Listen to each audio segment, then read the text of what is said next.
تکبیر تشریق جو بقرعید کے دنوں میں پڑھی جاتی ہے، اللہ اکبر لا الہ الا اللہ واللہ اکبر وللہ الحمد۔ تو اس تکبیر تشریق سے متعلق 8 ضروری مسائل۔ مسئلہ نمبر 1، یہ تکبیر تشریق کب واجب ہے؟ ذی الحجہ کی 9 تاریخ، یعنی 10 تاریخ کی بقرعید ہوتی ہے، بقرعید سے ایک دن پہلے 9 تاریخ ہوتی ہے، تو ذی الحجہ کی 9 تاریخ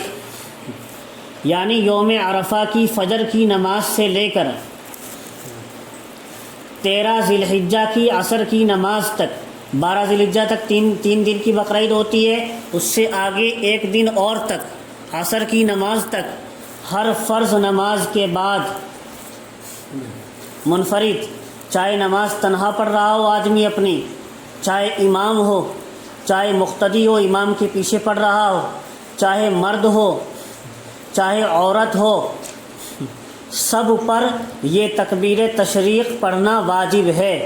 سب پر یہ تکبیر تشریق پڑھنا واجب ہے، ضروری ہے۔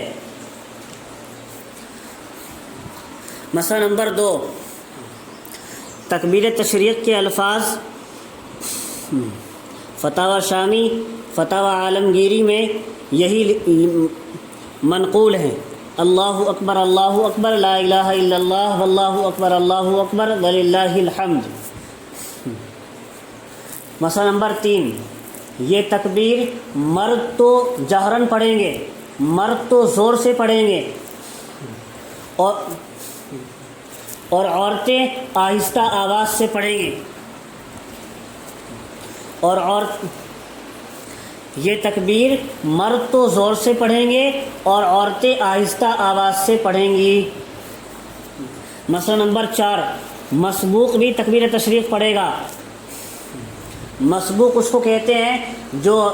جس کی امام کے پیچھے کچھ رکعتیں نکلی ہوئی ہوں، وہ جماعت میں آ کر دیر سے ملا ہو جبکہ امام نے 1 یا 2 رکعت پڑھا دی ہوں، تو جس کی کچھ رکعتیں نکلی ہوئی ہیں تو وہ بھی اپنی 1-2 رکعتیں امام کے بعد پوری امام کے سلام پھیرنے کے بعد پہلے اپنی 1-2 رکعتیں چھٹی ہوئی پوری کرے گا، اس کے بعد مسبوق شخص اپنی نماز پوری کر لینے کے بعد تکبیر تشریق پڑھے گا، اس کے ذمے بھی واجب ہے۔ مسئلہ نمبر 5، تکبیر تشریق پڑھنے سے پہلے کسی نے بات چیت اگر کر لی تو کیا حکم ہے؟ اگر تکبیر تشریق سے پہلے کسی نے بات چیت کر لی بھول سے، تو تکبیر تشریق کا وجوب اس کے ذمے سے ساقط ہو جاتا ہے، وجوب تو اس کے ذمے سے ساقط ہو جاتا ہے، لیکن بعد میں پڑھ لے کوئی حرج نہیں ہے۔ لہذا سلام پھیرنے کے فوراً بعد تکبیر تشریق پڑھنے کا اہتمام کرنا چاہیے، سلام پھیرنے کے فوراً بعد ہی تکبیر تشریق پڑھ لینی چاہیے، کیونکہ فوراً ہی اس کا وجوب ہوتا ہے، جب ہی اہتمام کرے۔ مسئلہ نمبر 6،